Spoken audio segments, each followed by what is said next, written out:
Hi everyone. Today I will read you a story called Opera, Karate, and Bandits from the Land I Lost, Adventures of a Boy in Vietnam. This story is by Yun Quang Nguyen and illustrated by Robert Roth. Let's begin. I was born on the central highlands of Vietnam in a small hamlet on a riverbank ha- that had a deep jungle on one side and a chain of high mountains on the other. Across the river, rice fields stretched to the slopes of another chain of mountains. There were 50 houses in our hamlet, scattered along the river or propped against the mountainside. The houses were made of bamboo and covered with coconut leaves, and each was surrounded by a deep trench to protect it from wild animals or thieves. The only way to enter a house was to walk across a monkey bridge, a single bamboo stick that spanned the trench. At night, we pulled the bridges into our houses and were safe. There were no shops or marketplaces in our hamlet. If we needed supplies, medicine, cloth, soaps, or candles, we had to cross over the mountains and travel to a town nearby. We used the river mainly for traveling to distant hamlets, but it also provided us with plenty of fish.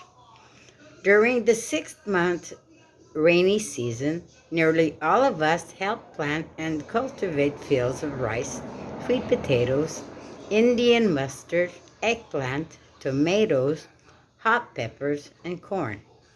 But during the dry season, we became hunters and turned to the jungle. Wild animals played a very large part in our lives. There were four animals we feared the most: the tiger, the lone wild hog, the crocodile, and the horse snake. Tigers were always trying to steal cattle. Sometimes, however, when a tiger became old and slow, it became a man-eater. But a lone wild hog was even more dangerous than a tiger. It attacked even creatures in sight, even when it had no need for food. Or did it crazy things, such as charging into the hamlet in broad daylight, ready to kill or to be killed. The river had different dangers, crocodiles. But of all the animals, the most hated and feared was the huge horse snake. It was sneaky and attacked people and cattle just for the joy of killing. It would either crush its victim to death or poison it with a bite. Like all farmers' children in the hamlet, I started working at the age of 6. My 7 sisters helped by working in the kitchen, weeding the garden, gathering eggs, or taking water to the cattle. I looked after the family herd of water buffaloes.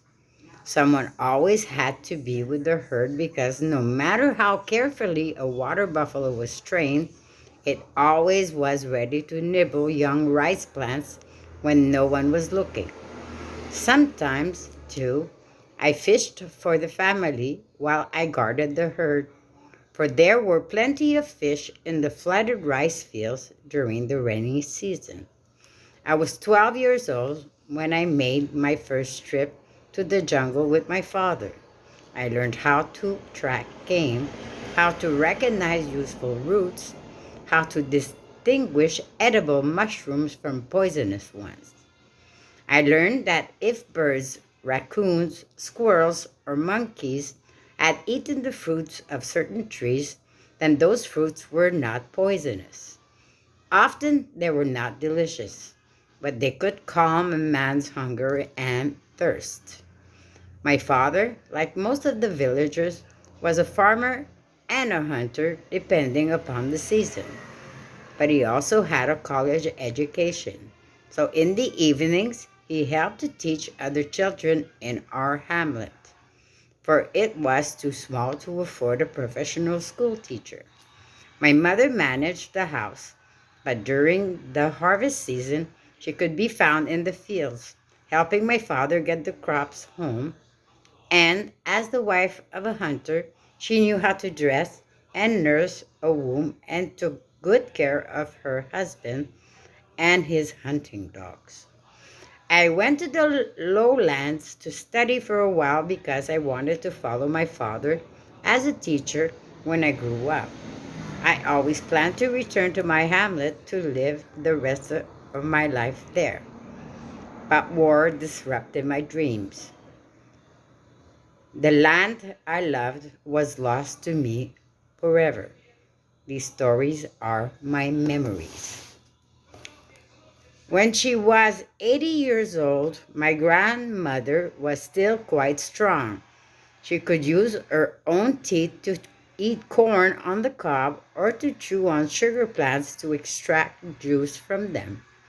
Every 2 days, she walked for more than 1 hour to reach the marketplace, carrying a heavy load of food with her, and then spent another hour walking back home. And even though she was quite old, traces of her beauty still lingered on. Her hands, her feet, her face revealed that she had been an attractive young woman. Nor did time do much damage to the youthful spirit of my grandmother. One of her great passions was theater, and this passion was diminished with age. No matter how busy she was, she never missed a show when there was a group of actors in town. If no actors visited our hamlet for several months, she would organize her own show in which she was the manager, the producer, and the young leading lady, all at the same time. My grandmother's own plays were always melodramas inspired by books she had read and by what she had seen on the stage. She always chose her favorite grandson to play the role of the hero, who would, without fail, marry the heroine at the end and live happily ever after. And when my sisters would tell her that she was getting too old to play the role of the young heroine anymore, my grandmother merely replied, "Anybody can play this role if she's young at heart." When I was a little boy, my grandmother often took me to see the opera. She knew Chinese mythology by heart, and the opera was often a dramatization of this mythology. On one special occasion, during the Lunar New Year celebration, my favorite holiday because children could do anything they wanted, and by tradition, no one could scold them, I accompanied my grandmother to the opera. When we reached the theater, I wanted to go in immediately, but my grandmother wanted to linger at the entrance and talk to her friends. She chatted for more than an hour. Finally, we entered the theater, and at that moment, the faithful one was on stage singing sadly. The faithful one is a common character in Chinese opera. He could be a good minister or a valiant general or someone who loved and served his king faithfully.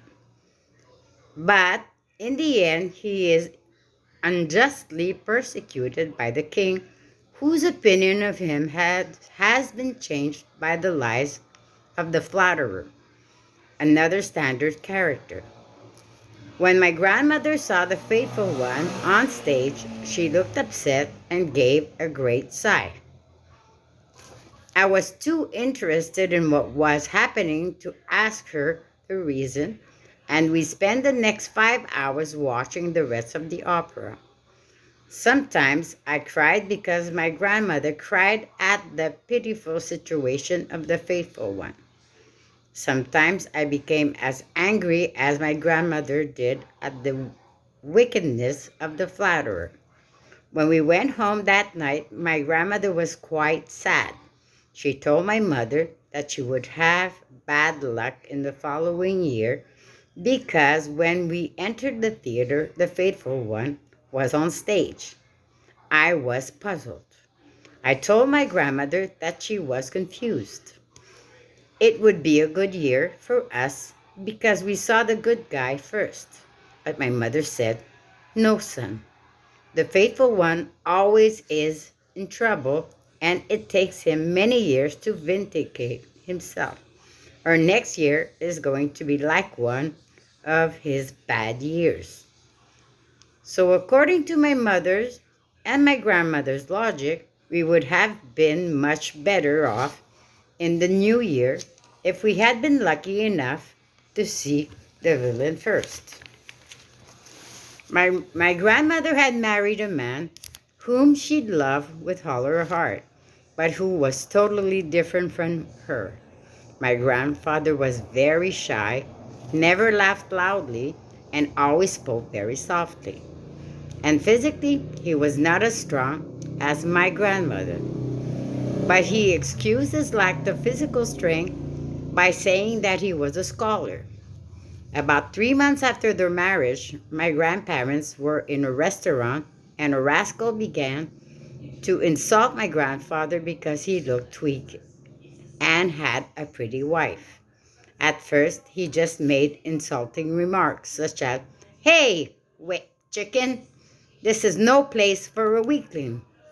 My grandfather my grandfather wanted to leave the restaurant even though he and my grandmother had not yet finished their meal. But my grandmother pulled his shirt sleeve and signaled him to remain seated. She continued to eat and looked as if nothing had happened. Tired of yelling insults without any result, the rascal got up from his table, moved over to my grandparents' table, and grabbed my grandfather's chopsticks. My grandmother immediately wrested the chopsticks from him and struck the rascal on his cheekbone with her elbow. The blow was so quick and powerful that he lost his balance and fell on the floor. Instead of finishing him off, as any street fighter would do, my grandmother let the rascal recover from the blow. But as soon as he got up again, he kicked over the table between him and my grandmother, making food and drink fly all over the place. Before he could do anything else, my grandmother kicked him on the shin. The kick was so swift that my grandfather didn't even see it. He only heard a heavy thud and then saw the rascal tumble backward and collapsed on the ground. All the onlookers were surprised and delighted, especially the owner of the restaurant. Apparently, the rascal, one of the best karate fighters of our area, came to his restaurant every day and left without paying for his food or drink. But the owner was too afraid to confront him.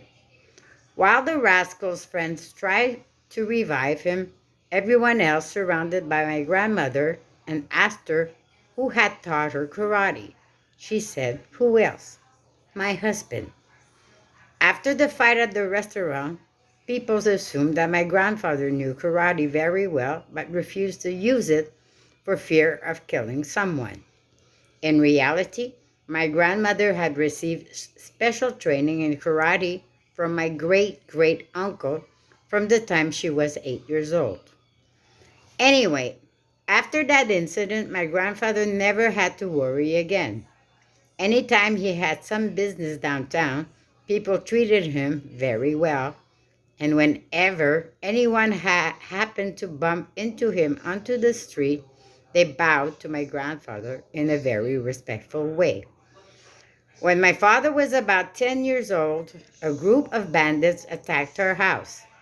There had been a very poor harvest that year, and bandits had already attacked several homes in the other hamlets. My grandmother had a premonition this would also happen to them, So she devised a plan. In case of danger, she would carry the children to safety, and my grandfather would carry the bow and arrows, a bottle of poison, and the box containing the family jewels. It was night when the bandit came. My grandfather became scared to death and forgot his part of the plan, but my grandmother remained very calm. She led her husband and children to safety through a secret back door that opened into a double edge of cactus that allowed a person to walk inside undetected to the banana grove. When they were safely inside the banana grove, my grandfather realized that he had forgotten the bow and arrows and the bottle of poison. So my grandmother stole back into the house and retrieved the weapons. The bandits were still trying to smash through our very solid front door when she sneaked out of the house for the second time. She dipped one arrow in poison and crawled around to the front of the house near the bandits.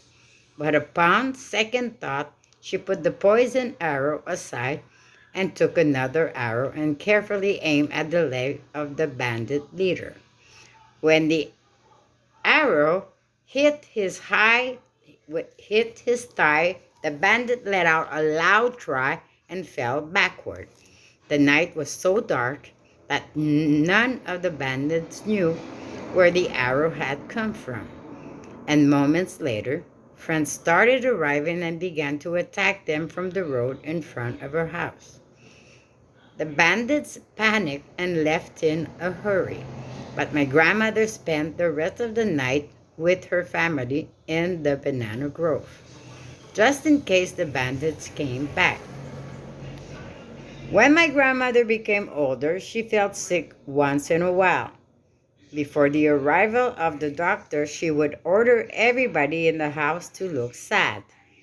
And during the consultation with the doctor, she acted as if she were much sicker than she really was. My grandmother felt that she had to make herself look really sick so that the doctor would give her good medicine. She told the doctor that she had a pain in the head, in the shoulders, in the chest, in the back, in the limbs, pain everywhere. Finally, the doctor would become confused and wouldn't know what could be wrong with her. Whenever the doctor left my mother would sneak out of the house, meet him at the other side of the garden, and tell him exactly where my grandmother hurt. 2 or 3 days later, but before the doctor arrived for another visit, she ordered us to look sad again. Not as sad as the first time, but quite sad. She would tell the doctor that her situation had improved a little bit, but that she still felt quite sick. My grandmother thought that if she told the doctor she had been feeling much better, he would stop giving her good medicine. When the doctor left, my mother sneaked out of the house again and informed him of the real condition of my grandmother.